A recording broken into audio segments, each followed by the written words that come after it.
Hello and hi na naman natin dyan mga madlang lalabs ko dyan out there, no? And have a good day to all. So for today's video na naman mga labs, samahan nyo naman ako nito mga labs o ay maggupit-gupit ng mga cartoon mga labs dahil nga magawa ako ng flashcard sa aking Kuya Dylan na ipapas din sa kanilang school mga lalabs. At yan lang din ang ginamit ko na roller mga lalabs ba. Meron nga naman parang roller pero hindi ko yun ginamit kasi nga yan ang sukod na ginamit ko dyan din mga lalabs na ganyan din kalaki mga lalabs. So ito na din mga lalabs ay atin na din siyang i-trace dyan na para ding roller at atin din siyang katingin mamaya mga lalabs ko. Effort lang din talaga nito tayo sa paggawa mga lalabs no, ng flashcard kasi nga wala pa naman tayong ikabili. O yan ang mga lalabs no. Yan ang mga nagawa kong square dyan mga labs oh. At yan na din mga labs na part ay akin na din siyang pinotol. Ginunting-gunting mga lalabs ng maigi na din dyan mga lalabs ko ay. At akin lang ding sinunod ng ang linya ng aking tinatrace na lapis mga lalabs. A to Z letters lang din naman ang gagawin ko mga lalabs at saka numbers din na 1 to 20 na flashcards kasi nga pa naman kindergarten pa naman itong aking Kuya Dylan. So ayun na din mga labs na natapos ko rin pagcutting at ang gilid-gilid niya mga labs para naman din di masyadong hait ay akin din siyang pinutol-putol mga lalabs ba. At medyo madami-dami pa din tayong katingin dyan mga labs. So ayun na din mga iba kong mga nakating din mga labs no. Nag-effort din talaga ako na humingi ng mga carton sa aking mga kapitbahay dito na may mga tindahan din mga lalabs para lang din makagawa ako ng flashcard ng aking Kuya Dylan. Bahala na't hindi siya maganda tingnan, ang importante ay meron siyang mapas at mapakita sa kanyang teacher at saka matuto rin siya mga lalabs ba. So yan din mga lalabs no, yan din isa ang ginamit ko na ano ba yung tawag na expanded envelope ata yan. So ano ba yun? Ano ba din yan mga labs no?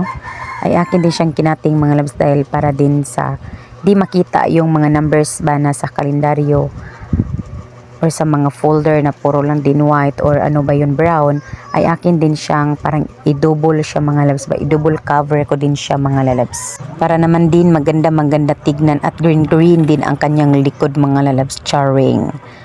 So, yun lang din mga lalabs. Simple lang din ang aking ginawa. At hinay-hinay lang din tayo mga lalabs ko no dahil nga wala naman din itong contest.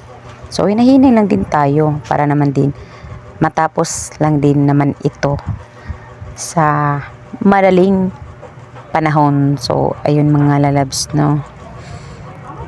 Mga 5:30 na din yan na oras dyan nga part mga lalabs ko ay nang suot ko ng jacket pa din dyan. Kasi nga anong mga nagcutting ako mga ano yung oras mga hapon din yun na mga 5 tsaka pagkagabi na din di ako tinapos ko naman ito kinaumagahan gumising ako ng 5:30 para lang din tapusin ito dahil nga magdi-deadline na ito mga lalabs ba. So ayun din nga style mga lalabs ba ang gawin ko yan mga lalabs, takpan ko ng green ang may kalendaryo sa likod mga labs para naman maganda tignan. So ayun din mga labs no, nagsulat na din ako dyan na part mga lalabs yung letters at saka yung numbers mga lalabs, sinimulan ko na din kasi nga natapos na din ako sa pagkating-kating dun mga lalabs. At pentel pen nga din mga labs ang ginamit ko sa pagsusulat mga labs para naman din mas klaro. So ayun siya mga lalabs no, letter A na mama at saka letter A na baby. Sabi lang din, yan din ang sabi ng aking Kuya Dylan, A na mama at saka A na baby. Para naman din na makilala niya yung A na mama, yung mukha at saka A na baby, yung mukha at saka number din mga lalabs eh. So dito na din nga part mga lalabs no, tapos na din akong nagsulat nun mga lalabs ng mga letters at saka numbers. Nag-glue na naman ako mga lalabs para naman din para sa cover nito mga lalabs yung green na pinakita ko kanina po ay akin na siyang idikit sa mga likod nito. So tara let's mga lalabs, mag paste na naman tayo ng glue dito na part mga lalabs ko. At para naman din matapos na din itong mga lalabs. At laban na din tayo dyan ng part mga lalabs ko no dahil nga mga 6:30 na din yan na umaga. At isinasalin ko na lang ang pagsasaing ng kanin ko dahil nga papasok pa nga naman sa school ang aking Kuya Dylan. At para din matapos itong flashcard ko mga lalabs. Dahil nga inakan na kailangan mong mag-double time sa iyong sarili. At medyo seryoso na din tayo dyan na part mga lalabs ko no, hindi na nga tayo ngumiti dyan na part. Kasi nga medyo na ko na-stress sa time mga lalabs man na ang bilis-bilis na tumakbo. At dyan din na part mga labs no, nagsabi lang ko ng saing ng pagkain dahil papasok pa sa paralan ng aking Kuya Dylan. At laban lang din lagi pobreng badiday no. Dahil nga kunting giling na lang din dyan at matapos na rin iya. So ayun na din siya ang style mga labs ko no. At sa wakas din mga labs iya na din. Natapos na din silang lahat.